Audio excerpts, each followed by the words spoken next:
The merry-go-round that wouldn't. One fine summer morning, Percy the small engine was waiting to start work, when he heard a magical sound. It was very faint and far off, but he definitely heard it. "I wonder what it is," he thought to himself.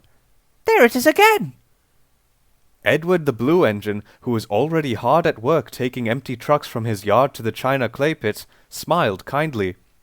"Don't you remember from last year, Percy?" he asked. "It's the Fun Fair. It comes every year to Wellsworth, and all the children love it, as well as their parents and friends." Percy could hardly contain his excitement, and kept giving little peep, peep, peep, peeps as he trundled about his duties. "If only I could see the Fun Fair," he said to his driver. Percy was in luck, because the site chosen for the Fun Fair was in a large field near to the railway line that he worked on every day. The field was full of brightly colored caravans with painted signs, and people hustling and bustling about the business of setting up the Fun Fair, ready for the customers that evening. Each time Percy passed, another colorful fair ride had appeared.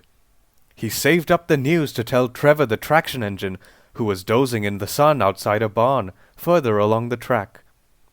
"Now there's a great big thing with lights all over it," Percy chattered, "and it's got horses and cars and an aeroplane and an engine that looks just like me." Trevor smiled. "That sounds like the merry-go-round, Percy," he said. Percy wanted to know what a merry-go-round was, and what it did. Trevor explained. "Well, the children all choose what they want to ride on. It could be a horse, or an aeroplane, or a car—" "Or an engine," piped up Percy. "Or an engine," agreed Trevor. "Then, when they're all aboard, the merry-go-round music starts to play, and they go round and up and down, until the music stops." "Do they enjoy it?" asked Percy, who was feeling quite giddy at the thought. "Very much," said Trevor. He sighed. It was a long time since he had been to the fair. What fun it would be, he thought, if he could go along to give the children rides. "I love giving rides to the children," he said. But Percy had already hurried off to see if the merry-go-round was going round yet. That evening the fair was crowded, as people flocked to have a go on all the rides. There was a particularly long queue for the merry-go-round. But something awful had happened. The merry-go-round wouldn't go round. Or rather, it couldn't. The machinery that turned it round had broken down.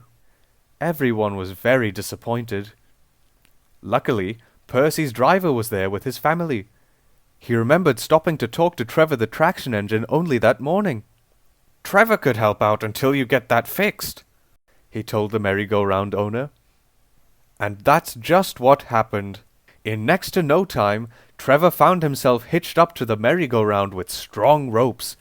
Round and round went Trevor, pulling the merry-go-round and all its passengers round and round after him. He did enjoy himself, and he didn't feel in the least bit dizzy. "I shall enjoy telling Percy about this tomorrow," he thought to himself. Afterward, everyone told him what a really useful traction engine he had been.